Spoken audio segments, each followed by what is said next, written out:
Alô, amigo, minha amiga da Web Rádio Estação da Luz, estamos iniciando mais um Espiritismo e Educação. Eu, Marcos Demário, e Ronaldo Gomes, aqui estamos mais uma vez para conversarmos sobre a educação na visão espírita. O que a doutrina espírita tem a nos dizer da educação, tanto na família quanto na escola, as suas finalidades, como trabalhar a questão da imortalidade da alma e da reencarnação, por exemplo. Mas nós estamos em pleno mês de dezembro. E como estamos no mês de dezembro, decidimos, então, falar de Jesus. Não apenas neste programa, mas também nos próximos que antecedem o Natal, a comemoração do nascimento do nosso Mestre Jesus. Por isso, o tema de hoje é Jesus, o Mestre. Mas antes de fazermos qualquer abordagem, vamos às nossas saudações, passando então para o nosso Ronaldo Gomes. Muita paz, gratidão, que Jesus nos abençoe, mantendo a nossa fé, sempre a esperança, nossa transformação, cada dia mais perene e certa com a reforma íntima. E que Jesus possa nos abençoar hoje, inspirando-nos para que possamos ser apenas o intérprete das nossas vontades, dos nossos anseios, nas respostas em que Jesus nos deixou com o seu Santo Evangelho. Gratidão, estamos juntos. Muito bem, Ronaldo. Vamos lembrando que esta transmissão é ao vivo e, portanto, você que está aí nos acompanhando através do Facebook, do YouTube, pode fazer a sua participação, pode enviar o seu comentário, pode realizar a sua pergunta. Está aí na tela agora, Elson. Tem o WhatsApp também. Você também pode enviar a sua pergunta, pode fazer o seu comentário. Sempre coloque o seu nome e de onde você é, ou seja, informe a sua cidade e estado para nós sabermos de onde estão vindo as mensagens. Isso é sempre importante para todos nós. Então, tem 2 telefones aí, tem do WhatsApp, né, o DDD é o 84 988175598 ou 994318005, tá bom? Então, participe. Pois bem, Ronaldo, nosso tema, então, é Jesus, o Mestre. Há uma passagem lá no Evangelho em que um doutor da lei chegou a Jesus e iniciou a fala dizendo assim: bom mestre, tu que és. Jesus ouviu e, antes de dar a resposta à pergunta que foi lhe dirigida, Jesus disse assim: por que me chamas de bom? Bom, somente o Pai. O que fica, então, claro que ele rejeitou o título de bom, mas manteve o título de mestre. Mas nós sabemos, Ronaldo, nós dois que somos educadores, né, que lidamos com os professores, lidamos com as escolas, nós sabemos que, digamos assim, a nível pedagógico, Jesus não entra nas escolas. Claro, exceção feita aqui, as escolas chamadas de confessionais, né? Aquelas que realmente colocam que são católicas, que são evangélicas ou espíritas, porque são doutrinas cristãs. Mas Jesus se afirmou mestre. Mestre o quê? Da religião? Ou ele é um mestre que poderíamos comparar a pedagogo, e, portanto, ele deveria ser trabalhado, pelo menos as suas ideias, né? Deveriam ser trabalhadas na escola. Como é que você percebe isso, Ronaldo? Há que levarmos em consideração as deturpações dos seres humanos. Homens inteligentes que estão à frente de qualquer religião, as religiões não têm culpa, vamos deixar isso claro, mas interesses egoístas que deturpam as mensagens do Evangelho. Jesus é educador de almas, mestre por excelência, porque veio transformar e trazer o verdadeiro sentido da vida, da humanização e da espiritualidade. Jesus é único. Ele não veio trazer religiões ou levar para as escolas nos dias de hoje uma deturpação de religiões que querem cada uma levar a seu bel prazer as suas vaidades, as suas ambições, como eu disse antes, seu egoísmo. Repetindo, a religião em si, todas, sem exceção, são excelentes. Mas Jesus, na sua figura, no seu exemplo de vida, só veio nos trazer a moral através do amor, através do exemplo, vivificando cada vez mais o sentido da vida, da empatia, do respeito, do sentido de solidariedade, da espiritualidade e da vida em si, em que nós estamos esquecidos até do espírito de fraternidade uns para com os outros. Jesus, em toda a sua vida, em nenhum momento, desrespeitou as leis do homem. Quando chegaram a ele com a efígie, se era lícito pagar ou não os impostos, ele deixa claro. Me deu uma moeda. O que tem na moeda? É César. Então, dai a César o que é de César, e a Deus o que é de Deus. Ou seja, respeitar as leis humanas, sim, porque com o tempo, e esse tempo já urge, a lei humana ela vai se adequando à própria lei divina com o tempo. Tínhamos o duelo, não temos mais os duelos. Mas, enfim, a educação que Jesus preconiza até os dias de hoje é a educação como mestre de almas, da humanização e da espiritualização da moral e o amor. Nós temos que entender, não é, Ronaldo? E dentro disso, como você muito bem colocou, há um entendimento deturpado acerca de Jesus, porque muitas pessoas consideram que Jesus é da alçada exclusiva da religião.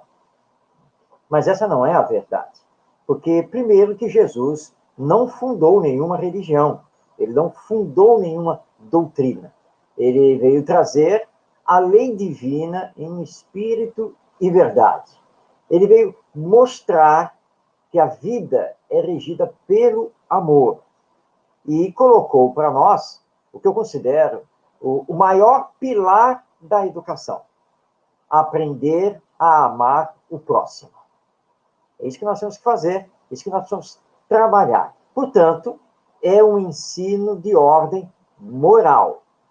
A partir dos seus ensinos, a partir dos seus exemplos, vai surgir, historicamente falando, o cristianismo. E lá no século III, especificamente, no ano 325, através do Concílio de Nicéia, vai surgir o catolicismo como uma vertente interpretativa do cristianismo. E aí, então, nós temos o que os historiadores consideram, né, como a história do cristianismo. E aí vai surgir depois o protestantismo, a Igreja Ortodoxa, enfim, as ramificações outras dentro do próprio cristianismo. Mas Jesus não pode ser considerado fundador disso, porque essa criação é nossa, a partir do que ele ensinou. Mateus, que foi um dos discípulos de Jesus, tudo indica, historicamente, e Emmanuel, lá no livro Paulo e Estevão, afirma que é verdade, que ali pelos anos 35 a 37, ou seja, 4 a 6 anos, 7 anos após a crucificação de Jesus, Mateus escreveu os chamados Ditos do Senhor. Ou seja, o primeiro evangelho surgiu naquela época, mas não como nós o conhecemos. Seriam apenas as transcrições dos ensinos morais de Jesus. Uma cópia dessas transcrições, Paulo recebeu de Ananias, na cidade de Damasco. Portanto, a primeira preocupação dos discípulos de Jesus foi transcrever e divulgar os ensinos morais. Depois é que Lucas, Marcos, João e também seguidores, vamos chamar aqui de discípulos de Mateus, vão escrever os evangelhos como nós conhecemos. com uma espécie de biografia de Jesus. Então, não apenas os ensinos morais, mas a vida e a obra do nosso mestre. E é bom nós separarmos as coisas, porque aí nós conseguimos entender Jesus como mestre. E lembrando que mestre significa aquele que aplica os ensinos a si mesmo, antes de mais nada. E Jesus pode ser chamado de mestre, porque ele não era uma pessoa que só ensinava. Por exemplo, ele pode dizer, Ronaldo, olha, você precisa aprender isso e isso, tem que fazer isso e aquilo. E aí eu só fico olhando que eu quero que o Ronaldo faça, o Ronaldo seja. Não, mas eu preciso ser primeiro, eu preciso fazer primeiro, porque é a força do exemplo. Então, se nós pensarmos por aí, nós vamos ver que Jesus não pertence com exclusividade à religião cristã. Jesus é de todos os tempos, e seu ensino é universal. Vamos conversar, antes de passarmos aqui para os nossos ouvintes, nossos internautas, vamos conversar um pouquinho sobre esse pilar da educação que Jesus veio ensinar e exemplificar. Aprender a amar o próximo, ou, vamos colocar em termos assim, bem mais palatáveis para nós, assim, aprender a amar o outro. Está faltando isso, não está, Ronaldo? Perfeito. É justamente a empatia de se colocar no outro e saber dos limites que cada um de nós temos. Cada um tem o seu tempo adequado. E o ensinar, essa ensinagem, na verdade, é uma troca de experiências. Ainda mais hoje que nós temos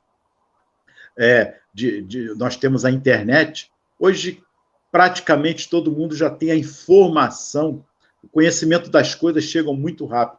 Então, a troca de experiência é que vai fazer, de fato, esse desenvolvimento do conhecer. Essa troca, um com o outro, chamada de empatia. É verdade, né? Então, porque hoje em dia, a partir da Unesco, né, tem se falado muito nesses pilares da educação, todos importantes, que os educadores vêm passando, a partir do Jacques Delors, né, que lançou a questão dos pilares da educação, mas Jesus lançou o principal. Se nós não aprendemos a amar o próximo, como você colocou, Ronaldo, se nós não tivermos empatia, que significa saber se colocar no lugar do outro, saber sentir o outro, nós teremos muita dificuldade de fazer a transformação moral da humanidade, para a qual o Espiritismo, com a imortalidade da alma, com a reencarnação e com o próprio amor, veio então alavancar, veio nos reforçar, permitindo que compreendamos na atualidade muito melhor Jesus enquanto mestre de almas, mestre de todos nós, e que veio revolucionar o nosso ensino, o nosso aprendizado, a nossa sociedade, com esse pilar do aprender a amar o próximo, e que para que não houvesse confusão quanto a isso, porque nós somos muito interpretativos, Jesus também nos deu a regra de como colocar em prática esse pilar, quando ele disse fazer ao próximo somente aquilo que você queira que o próximo lhe faça. Então, se alguém chegar para nós e fizer essa indagação, tá, tudo bem, eu compreendi esse pilar da educação, aprender a amar o outro. Mas como eu vou fazer para amar o outro sem me enganar nisso? A regra é simples, dada pelo mestre. É só você fazer ao outro aquilo que você deseja que o outro lhe faça.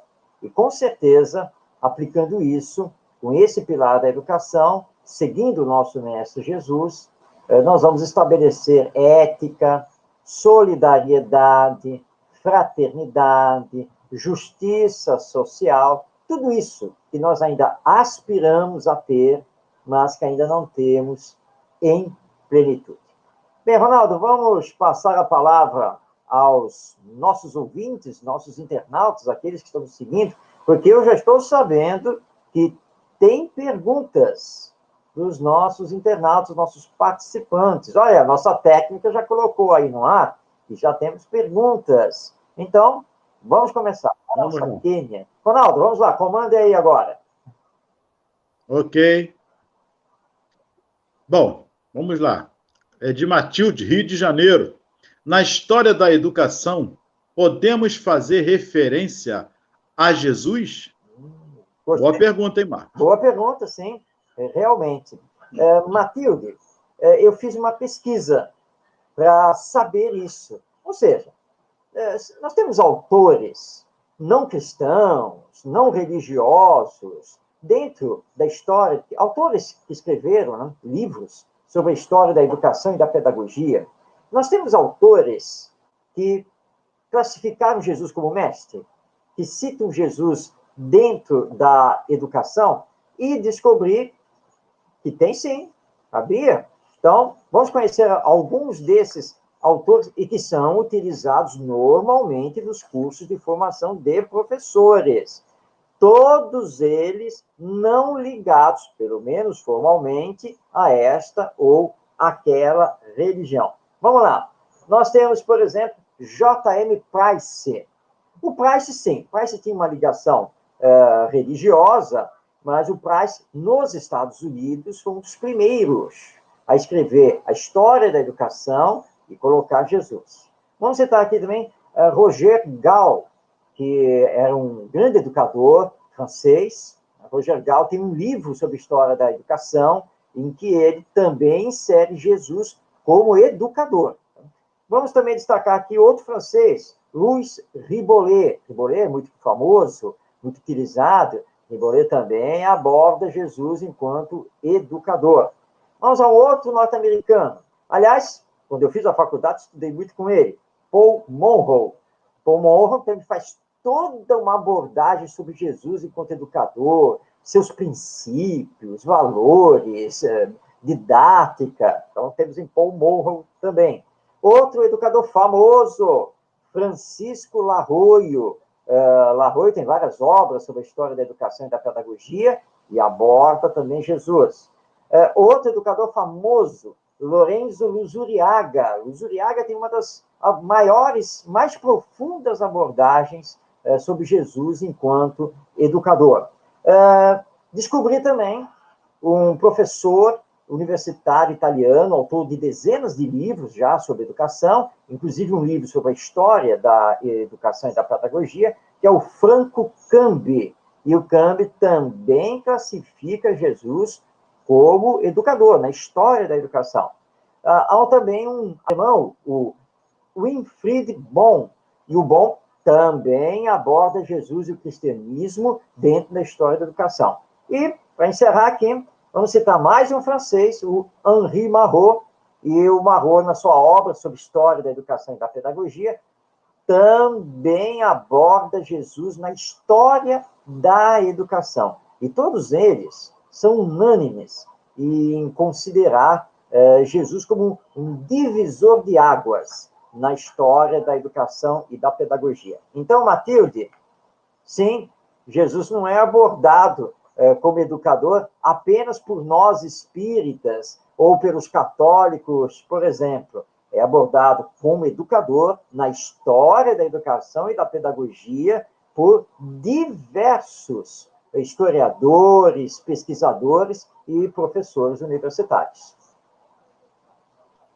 Eu quero deixar claro também, Marcos, que Jesus deu o maior exemplo sobre esse aspecto da educação em toda a sua vida. Quando chegam para ele e falam assim, mestre, vimos tal homem, quem em teu nome expelia o demônio, mas não nos seguia. E aí, Marcos, você lembra qual foi a resposta de Jesus? Pois é, né? Porque o que acontece é o seguinte, Jesus era para todos, não é? Sempre foi para todos. Jesus nunca teve nenhum tipo de discriminação, de preconceito, absolutamente nada. E ele sempre colocou, bem, se ele está fazendo o bem, se ele está seguindo aquilo que eu ensino, ele não precisa ser meu discípulo, não precisa me seguir diretamente. O que importa é praticar o bem. Então, se está praticando o bem, está ótimo, ele só tem que ser apoiado e nada mais. E é isso que nós precisamos entender. Jesus não é para Perfeito, todos, ele é de todos. perfeito. É isso mesmo. Não há separativismo. Se Exato. fazer o bem independe de religião, depende de seguir ou não a Jesus. É fazer o bem, a empatia e o amor exemplificado por Jesus. Exato. Vamos à próxima pergunta? Vamos ver, vai aparecer na tela. Vamos lá. Opa! Michele de São Paulo, terrinha boa. Olha aí, Marcos. Por que Jesus muitas vezes falava por parábolas? Boa, Marcos. Bom, antes de responder a Michelle, eu quero agradecer a você, Ronaldo, que como bom paulistano, realmente lá é terrinha boa. Não é?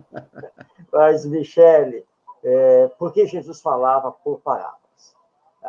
Tanto a didática quanto a metodologia de Jesus para a sua época e para os dias de hoje são revolucionárias. Agora, Jesus estava num tempo em que o progresso do conhecimento humano, o progresso científico, era muito menor do que temos na nossa atualidade. Ele estava na Judéia, ali na Palestina, falava principalmente para o povo. E o judeu daquela época, ele era principalmente ligado à agricultura e à pecuária. Ser doutor da lei, ser alfabetizado, conhecer as escrituras, era para poucos. Tá? Então, como ele lidava com o povo, ele sabia que ele tinha limites para dar as explicações, porque a cultura da época não permitiria que eles pudessem avançar no conhecimento. Então, Jesus propunha as parábolas, que são histórias, mas histórias de fundo moral, de fundo espiritual, e usando a técnica de fazer você pensar. E ele usava, então, os elementos que eram muito conhecidos do povo. Quando ele conta, por exemplo, a parábola do semeador. Então, havia o semeador que saiu a semear. Isso era entendimento comum. Eles estavam mais do que acostumados com isso. Ele é um povo agrícola, praticamente. Ah, sim, claro. Né? Então, lançou a semente caiu sobre pedras. Aí depois a outra lá, que foi torrada pelo sol, e a outra que caiu do solo, que era muito duro. E eles entendiam isso, porque eles conheciam de sobra todos esses elementos. Então, quando Jesus começou a dizer que uma semente dava 1 por 10, a outra não sei o quê, até que aquela dava 100 por 1, eles que lidavam com a terra compreenderam perfeitamente o que ele estava querendo dizer. E aí, então, ele faz com que o povo, ouvindo aquela parábola, agora transportasse isso da matéria para o espiritual. Bom, a nível moral, então, como é que nós podemos compreender isso? E, às vezes, mesmo a história, né, a parábola, não sendo complicada, às vezes era difícil para eles. Nessa parábola do semeador, depois que o povo dispersou, os discípulos foram conversar com Jesus e perguntaram a ele, mestre, o que o senhor quis dizer com essas sementes? Olha só, os próprios discípulos não conseguiram alcançar. E aí Jesus começou a colocar, vocês não entenderam? Então, vai lá. O Senhor é Deus. A primeira semente representa aquele que é egoísta. A segunda semente, não sei o que, e ele começou a explicar a parábola, que, felizmente, Mateus transcreveu a explicação. Né? Então, por isso. E hoje em dia também, Michele, acontece isso. Nem sempre nós podemos falar abertamente todas as coisas. Os espíritos, quando trouxeram o espiritismo lá em 1857, não puderam falar de tudo, aprofundar tudo, porque é preciso dar tempo ao tempo, para que possamos, então, ter uma compreensão maior, possamos avançar no nosso conhecimento. Então, não é que Jesus se recusava a ensinar as coisas. Para ficar mais claro ainda, que é uma questão de você saber, enquanto educador, adequar ao seu ouvinte. Por exemplo, o famoso diálogo que Jesus teve com Nicodemos, na calada da noite, né, que Nicodemos era doutor da lei, ou seja, um judeu fariseu que dominava os ensinos das escrituras sagradas. Portanto, era um homem de um conhecimento muito mais amplo. Aí ele vem, faz a saudação, chama Jesus de mestre, tá? E aí Jesus pergunta para ele, Senhor, como que nós podemos ganhar o reino do céu? Que hoje nós podemos traduzir como mundo espiritual, como a felicidade após a morte, ou mesmo nesta vida. E aí Jesus começou a dizer a ele, em verdade te digo, Nicodemos, que é preciso nascer de novo, porque a matéria é da matéria, o espírito é do espírito. Então é preciso nascer de novo. E aí Nicodemos olhou para Jesus, deve ter coçado a cabeça, né, naquele ato muito simbólico. Mas, Senhor, como eu, que já sou velho, posso entrar novamente na barriga da minha mãe para nascer de novo? Sendo que a minha mãe já morreu. E aí Jesus olha para ele e diz, bem, se você, que é doutor da lei, não entende destas coisas, como que eu vou lhe explicar o que seja do Espírito? Mas, saiba, é preciso nascer de novo. Ora, Jesus estava falando da reencarnação. Mas que Nicodemos, porque os judeus na época confundiam reencarnação com ressurreição, que é a volta após a morte no mesmo corpo, e nós sabemos que cientificamente isso é impossível. Então Nicodemos ficou com aquele nó na cabeça. Tá, nascer de novo, tudo bem, mas como é que eu vou nascer de novo na barriga da minha mãe? Não dá, né? Porque eu já sou velho, eu sou um adulto, e a minha mãe já está idosa, ou já morreu. Então ele não conseguiu como nascer de novo. E aí Jesus viu que não dava para adiantar, não dava para aprofundar o ensino. E aí só lançou novamente, olha, eu sei, você não entendeu, mas olha, volto a afirmar, é preciso nascer de novo, tá? O espírito, você não sabe de onde ele vem, nem para onde ele vai, tá? Mas o espírito é o espírito, a matéria é a matéria, ok? Tá bom? É só isso que eu tenho para falar a você. E essa é uma metodologia, ou é um método, que foi muito utilizado por Sócrates, que é a maiêutica, em que você responde uma pergunta com outra pergunta, mas para provocar o pensar. E nós estamos precisando fazer muito isso com as novas gerações e conosco mesmo. Então é por isso que Jesus utilizava muito as parábolas, mas com ensinos morais sempre profundos. Não eram histórias por contar histórias. Eram realmente histórias com profundeza moral, com profundeza espiritual. E Jesus já usava a didática. Não era conhecido ainda, mas ele já tinha toda a didática de chegar como mestre e falar a cada um segundo o seu entendimento. Isso é muito importante, para que não ferisse a suscetibilidade de ninguém, pois que todos percebiam o que ele falava. Isso é que é importante. A mensagem de Jesus chegava a todos. Vamos a mais perguntas. Vamos lá. Mais perguntas. É de Virgílio França, Quintas, Natal. Vamos lá, Virgílio.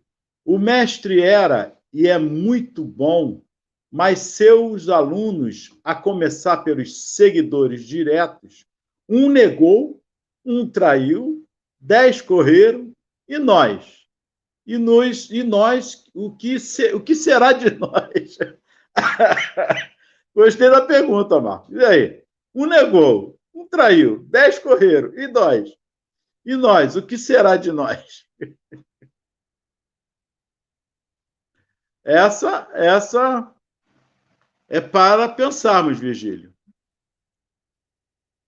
Olha só, nós temos o livre-arbítrio, entendeu, Virgílio?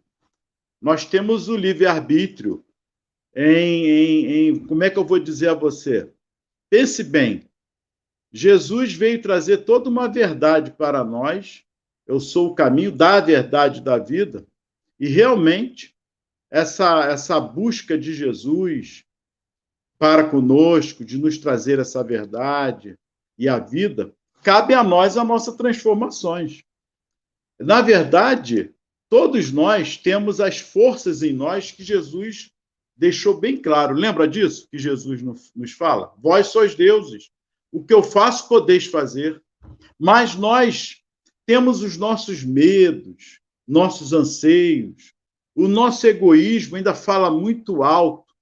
E por isso mesmo ficamos, às vezes, vamos dizer assim, a duvidar até mesmo da beleza do que Jesus nos legou, com seus exemplos para nós. Mas já está aí, há mais de 2000 anos. Aí eu pergunto também a vocês, será que nós não traímos Jesus também? Nessas ações nossas? Quando estamos bem, vivendo bem, não há nada na nossa vida, nós estamos bem até emocionalmente falando, nós pensamos em Deus? Será que só pensamos em Deus no momento em que a coisa vai um pouquinho ruim? Então, é uma meditação que nós devemos fazer, Virgílio, em relação à nossa própria vida, com os familiares, que a primeira caridade, ela começa dentro de casa. É dentro do nosso lar, é ali com os nossos que começa toda o nosso aprendizado. E Jesus deixou isso claro com os discípulos, que independente, ele não escolheu homens santos, homens bons, com todos eles com as suas especificidades, com as suas deficiências, com as suas limitações, assim como nós. Então, o que nós precisamos é levar a mensagem de Jesus primeiro a nós.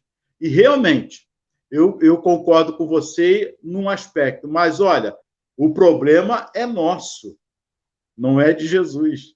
Nós é que temos que buscar o não trair, porque, na verdade, nós traímos a nós mesmos. E relembrando o que eu falei, quando estamos bem, a vida está ótima, nós não pensamos em Deus. Muito pelo contrário, nós ficamos, nem passa na cabeça de fazer uma oração. Agora, quando a coisa vai mal, a gente traz Jesus, nós corremos de Jesus. Percebe? É as nossas ações, uns para com os outros, inclusive com os nossos, dentro da nossa própria família. Com certeza, Ronaldo, sem dúvida alguma. Você colocou muito bem, o problema não é de Jesus, o problema é nosso. Como nós estamos compreendendo e o que estamos fazendo com os ensinos de Jesus. E essa realmente é uma advertência muito séria para todos nós. Próxima pergunta. Vamos lá. Mais perguntas no ar. É Ana Mara, Rio de Janeiro. Como levar Jesus para a escola? Quando se pensa nele, se pensa em religião. E aí, Marcos? Ana Mara, realmente, é normal isso acontecer, tá? De quando nós estamos na escola, se falarmos de Jesus, as pessoas automaticamente ligarem com religião. Eu e o Ronaldo, né, que fazemos aqui o Espiritismo e Educação, nós dois somos educadores, nós temos todo um projeto que levamos aos professores com cursos, palestras, treinamentos, atuamos junto às escolas, e nós dois somos espíritas, nós somos cristãos. E não é, Ronaldo? Nós sentimos isso na pele, essa dificuldade, esse problema de citar Jesus, porque as pessoas se incomodam, acham que estamos entrando na religião. E quando é escola pública, né, e a escola pública é laica, o problema é maior ainda. Então nós, atualmente, ainda pisamos em ovos para falar de Jesus enquanto educador e desvinculá-lo da religião. Mas existem caminhos, há maneiras e maneiras de fazer. Nós podemos trabalhar, por exemplo, o pilar da educação que Jesus veio trazer, né, aprender a amar o próximo, mas sem falar nele. Porque o que importa, na verdade, é o ensino. Isso é que é o mais importante. Aí se alguém vier aí perguntar assim, mas vem cá, mas qual é o educador, qual é o pedagogo que trouxe esse pilar? Bom, aí já que foi perguntado, né, Ronaldo? É Jesus, educador da humanidade, que viveu aí há pouco mais de 2000 anos. Tá? E que o autor tal, fulano de tal, também repetem com outras palavras. Então, nós não precisamos ficar assim tão preocupados em querer citar Jesus, ficar falando dele, porque ainda há esse problema da vinculação com a religião. Tá? E dependendo da nossa abordagem sobre ele, existem determinados religiosos cristãos que vão discordar, porque espíritas, católicos, evangélicos, nós não temos exatamente o mesmo pensamento sobre Jesus, não temos exatamente a mesma visão sobre Jesus Cristo. Então, respeitando a todos, vamos então utilizar os ensinos morais. Como nos lembra Allan Kardec, os ensinos morais são um terreno comum que une todas as religiões, une todas as filosofias, todos os pensamentos. Então, a nossa experiência tem mostrado isso. Sem citar nome, nós vamos, então, fazer a abordagem a partir dos ensinos, da didática, da metodologia, das técnicas que Jesus nos ensinava. Só para você entender mais ainda, tem um grande amigo também, educador, e que ele tinha sido convidado para fazer uma palestra, né, numa faculdade, e aí ele preparou, né, toda a palestra dentro do tema que havia sido solicitado, e se baseando principalmente num determinado pensador, num determinado educador. E ele contava que quando ele chegou na faculdade, que foi recepcionado e tal, aí lá o diretor da faculdade falou não sei o quê, mostrando para ele, né, o que a faculdade fazia, não sei o quê, e aí soltou, né? A única coisa que não entra nessa faculdade é o educador X, que eu não concordo com o pensamento dele.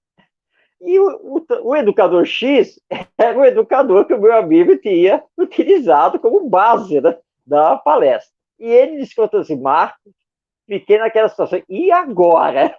O que eu vou fazer? Não tem como mudar a estrutura da palestra assim, sem mais nem menos. E aí ele tomou uma decisão. Vou fazer a palestra do jeito que eu montei, mas não vou citar o nome dele, ou não vou falar o nome do educador X. E ele disse que fez toda a palestra, depois respondeu perguntas, e no final, então, o diretor conversando com ele, disse, nossa, que palestra maravilhosa, que abordagens oportunas, que pensamentos. Mas vem cá, você não citou, né, em quem ou em quem você se baseou, de onde você tirou esses conceitos todos tão bons? Aí então ele olhou para o diretor da faculdade e disse, né? Bom, tudo isso que eu falei teve por base o pensamento do educador X. Bom, o diretor vai fazer agora tendo a informação, é o problema do diretor, não é mesmo? Então nós vamos trabalhar Jesus nas escolas, e se for o caso, sem citá-lo. Agora, se nos for perguntado, olha, tudo isso que foi falado e trazido aqui é com base no educador Jesus Cristo, tá? E aí as pessoas vão ver, então, que, nossa, que maravilha, eu nunca tinha pensado em Jesus desse ponto de vista, ou seja, o ponto de vista do educador, o ponto de vista da educação. E olha, o que nós temos que fazer urgentemente com as novas gerações é trabalhar com elas, com essa criançada, Jesus. Mas Jesus em termos de lei de amor, da regra de ouro da educação, aprender a fazer o outro, o que você gostaria que o outro lhe fizesse, trabalhar a empatia, a solidariedade, a ética, né, do ser honesto. E nós não precisamos citar nomes para isso. Né? Nós temos que pegar os ensinos e exemplos de Jesus e levar isso não apenas para dentro da escola, mas também para a família. Então, nós temos caminhos, é só trabalharmos em cima disso. Perfeito. E lembrando, Marcos, que as ações humanas são nossas. A conduta humana são nossas. É de ser humano para ser humano. Ações como amor, respeito, bom dia, enfim, boa noite, com licença, obrigado, são ações que estão se perdendo e como a regra áurea maior que esse grande educador nos deixou, mestre por excelência, foi Jesus. Ele só está mostrando, há mais de 2000 anos, o que nós devemos fazer, ainda resgatando essas ações como formação do caráter, moral ou ética, enfim, nas ações uns com os outros que estamos esquecendo. Vamos a mais perguntas? Opa, já temos pergunta no ar. Vamos lá. Essa eu quero. A Solange Itabuna Marcos, da Bahia. Sempre quis entender por que Jesus é considerado o mestre dos mestres. Vocês podem explicar? Nós falamos um pouquinho aqui, né, Marcos? Verdade, é verdade. Até porque o tema do programa hoje é Jesus, o Mestre. Mas a Solange está fazendo uma pergunta bem interessante, né? Ah, ele é mestre, mas por que é considerado o mestre dos mestres? Bem, aqui nós temos que colocar algumas informações da própria doutrina espírita, porque nós sabemos que Jesus é o espírito mais perfeito que Deus concedeu a nós, na humanidade, conhecer. Isso está lá na questão 625 de O Livro dos Espíritos. Mas também temos todo um complemento a isso, que além dele ser o espírito mais perfeito, ele é o governador espiritual do nosso planeta. Ele que está à frente dos destinos planetários. Por isso, nós espíritas dizemos que Jesus é um co-criador, junto com Deus. E Jesus, nos seus ensinos, por mais de uma vez, ele deixou muito claro que ele era o enviado de Deus para inaugurar uma nova era humana. Ele era aquele que os judeus esperavam e que seria o Messias. E teve aquela famosa fala dele, quando ele disse que ele e Deus eram um. Quando ele deixou claro para nós que ele não era Deus, que ele separou, né? Eu e Deus, o Pai. Mas, como assim somos um? Ele está falando de identidade espiritual, identidade de valores, de pensamentos. Ou seja, que ele vibrava em Deus, ou Deus vibrava nele. Por isso que Paulo de Tarso, também lá na Epístola aos Gálatas, vai falar, né, que já não era ele que vivia, mas era o Cristo que vivia nele. Mas ele não se comparou a Jesus, ele não disse que ele era Jesus. Era também uma questão apenas de identidade. Bem, com essa superioridade espiritual toda, e sendo governador do nosso planeta, Jesus é o mestre dos mestres. Porque aqueles que vieram antes dele, vieram por designação dele, como Moisés, Sócrates, Buda e tantos outros. Ele está no comando, ele é o maior. E quando nós estudamos Jesus a nível pedagógico, nós vamos ver que ele é um revolucionário, é um transformador. A didática de Jesus, a metodologia de Jesus, o pensamento educacional de Jesus ainda nos estremecem. Nós não vemos isso nas escolas. Nós vemos muitos pedagogos perdidos em discussões acadêmicas, materiais, descobrindo agora determinadas coisas que podem ser feitas na escola, mas se você vai olhar, você vai ver que Jesus já fazia, que Jesus já tinha mostrado qual era o caminho, como devia ser feito. Por isso, então, viu, Solange, Jesus pode ser considerado, sim, e é o mestre de todos os mestres. Muito bem. Mais perguntas?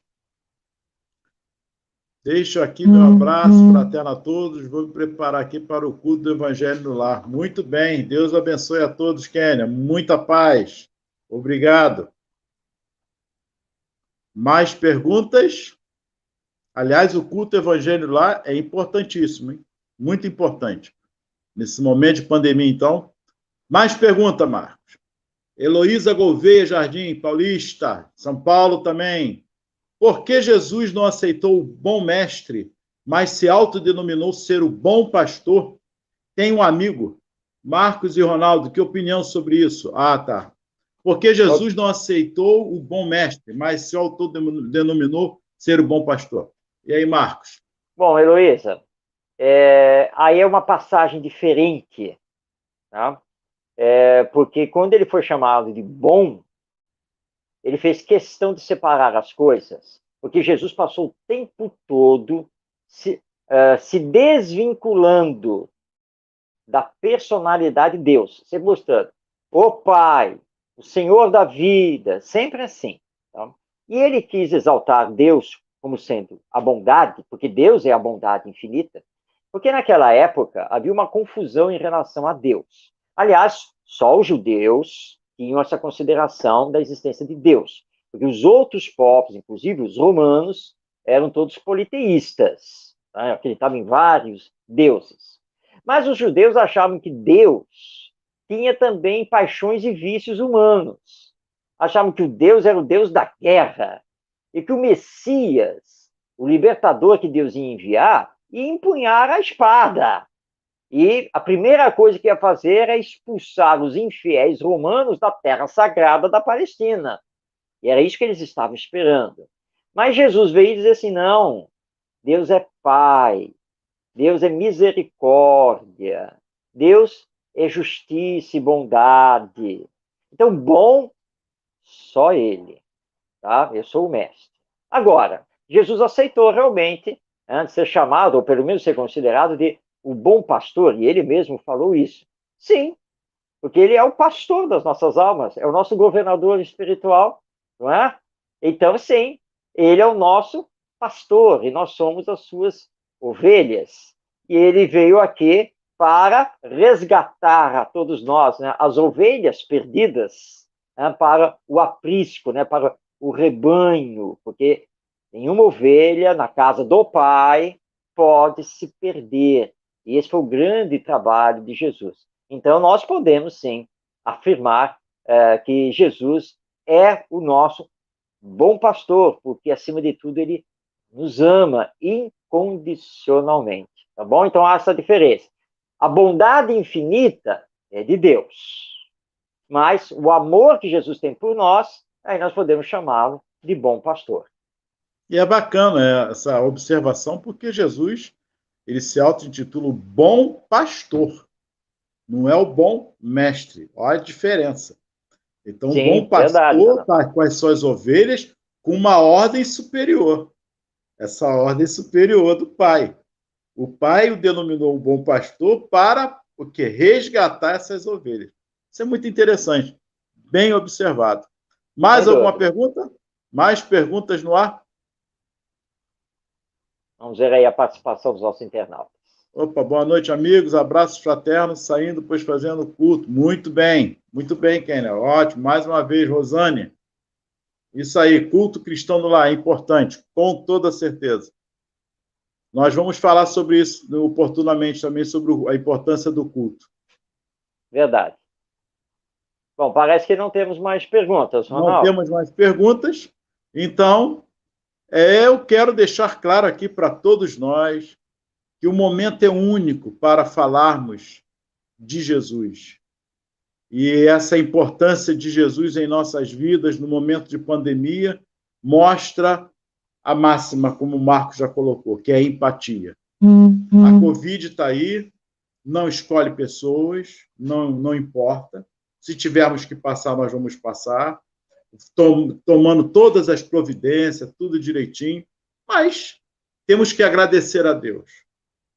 A chuva e o sol, perfeito, Marcos? É para todos. Uns podem pegar a tempestade, sim, mais abrandada, mais ou não, mas é para todos nós, sobre justos e injustos. Não é eu que digo.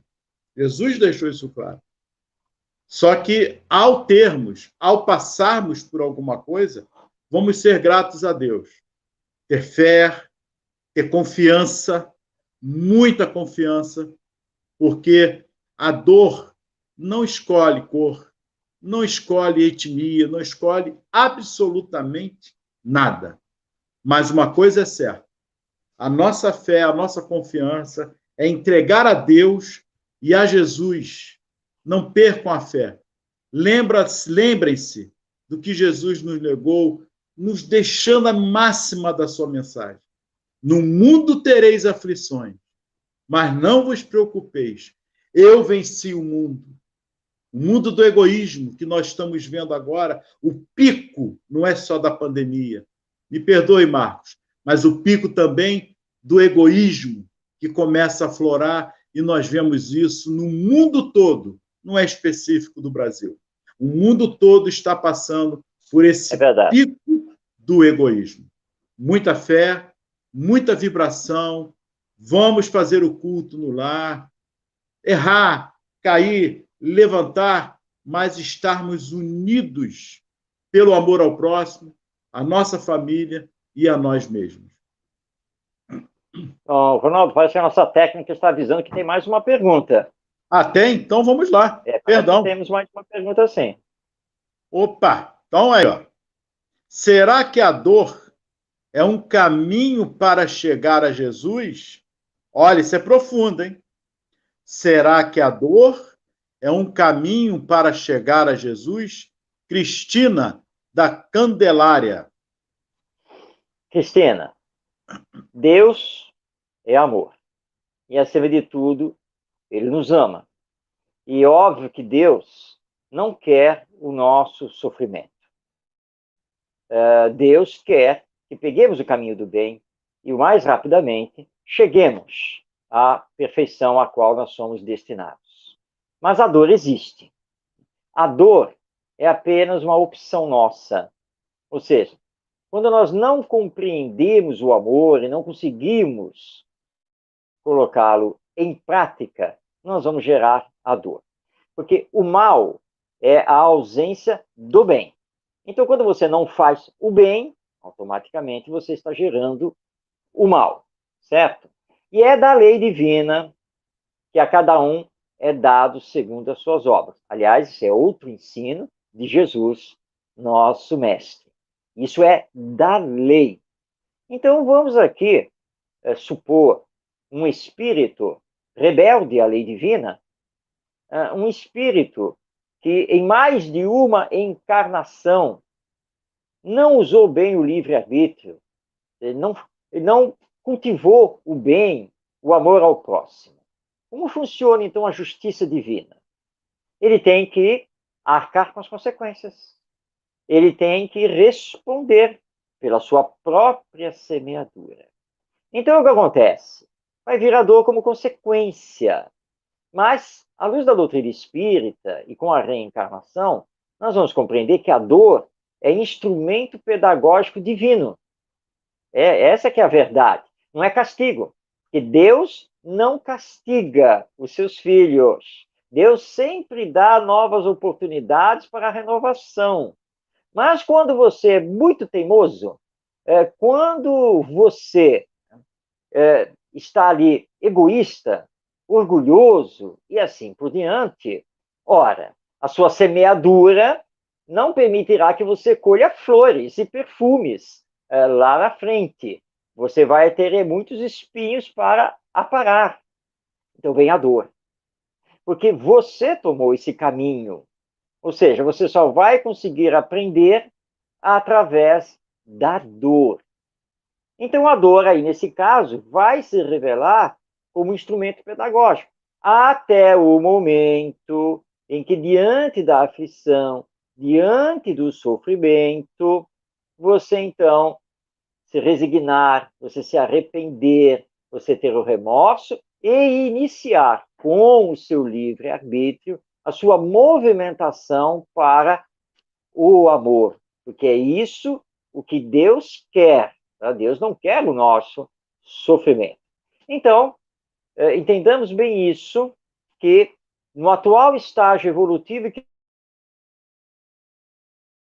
expiações e provas, a dor acaba sendo, sim, um caminho para o nosso encontro com Jesus. E nada melhor para exemplificarmos isso do que o encontro de Paulo, melhor dizendo, de Saulo, com Jesus. Saulo estava perseguindo os cristãos não aceitava os ensinos do cristianismo de jeito nenhum. Havia apedrejado Estevão, aí partiu para a cidade de Damasco, ali já com uma carta que dava todos os poderes a ele, e ao mesmo tempo ele estava sofrendo intimamente, porque ele teve que se desvencilhar de Abigail, a sua noiva, e ainda foi descobrir que Abigail era cristã. Então, na verdade, ele estava extremamente sofrido, vendo o judaísmo que ele tanto amava sendo golpeado pelo tal profeta nazareno. E aí ele tem um encontro com Jesus na estrada de Damasco, e onde ele se entrega. E aquela dor vai acabar se diluindo no amor. Termina Saulo para começar a surgir Paulo. Agora, lembremos, foi um processo. Levou anos, para que ele fizesse a transformação. Ele precisou da dor, por causa da própria caminhada, por causa da própria construção que ele estava fazendo. Se nós entendermos a mensagem de amor de Jesus e começarmos, então, a nos esforçarmos a corrigir nossas más tendências, a combater em nós vícios e paixões, a procurar amar, compreender cada vez mais o nosso próximo e semear o bem, nós não necessitaremos da dor para ter o encontro com Jesus. Então, o caminho somos nós que fazemos. Se você quiser bater na porta da dor, será um caminho, mas de preferência, bata na porta do amor. É isso, Marcos. Então, nós podemos... vou fazer minha saudação final, sim, agradecendo a todos pelo carinho, a todos que estão aqui nos assistindo. Nossa eterna gratidão a Deus e as preces. Vamos permanecer nas nossas vigilâncias, orando e vigiando. Que Jesus os abençoe. Lembre-se, no mundo tereis aflição, mas não vos preocupeis, eu venci o mundo. Que Jesus os abençoe. Bem, estamos chegando ao final do nosso programa. Já está aí no ar, na sua tela, parte da programação da Web Rádio Estação da Luz. E nós convidamos a você que conheça, tá, como já está uma programação já bem diversificada e que tem de sempre ampliar. Deixamos também aqui o nosso convite a você para estar conosco toda segunda-feira, a partir das 8h30 da noite, aqui pela Web Rádio Estação da Luz, no Espiritismo e Educação, sendo transmitido tanto pelo Facebook quanto pelo YouTube. Nosso Tavares, na técnica, está aí colocando na tela a programação da Web Rádio Estação da Luz. Conheça, participe, que é sempre muito importante. Nos próximos programas, nós vamos continuar esta abordagem sobre Jesus enquanto mestre, enquanto educador, na visão que o Espiritismo tem desse espírito que é nosso governador espiritual, o espírito mais perfeito que Deus concedeu a que conhecêssemos, e que nós consideramos, sim, como o nosso mestre. Lembrando que aqui é a Web Rádio Estação da Luz também tem parceria com a nossa Rádio Rio de Janeiro, a emissora da Fraternidade, que é aqui da cidade do Rio de Janeiro, de onde estamos transmitindo o Espiritismo e Educação. Estamos aqui no nosso final do programa, agradecendo a participação de todos. Continuem, nós temos aí o Evangelho por Emmanuel, às 23 horas, todos os dias. É um programa diário, muito importante, muito bom, que você está convidado também a participar. E não deixe de enviar aí suas perguntas durante a semana. Utilize aí o WhatsApp para enviar suas perguntas para o nosso programa Espiritismo e Educação, e nós teremos todo o prazer de responder para você, então, na próxima edição. Jesus nos abençoe, amor e paz em todos os corações. Até o próximo programa, se Deus quiser.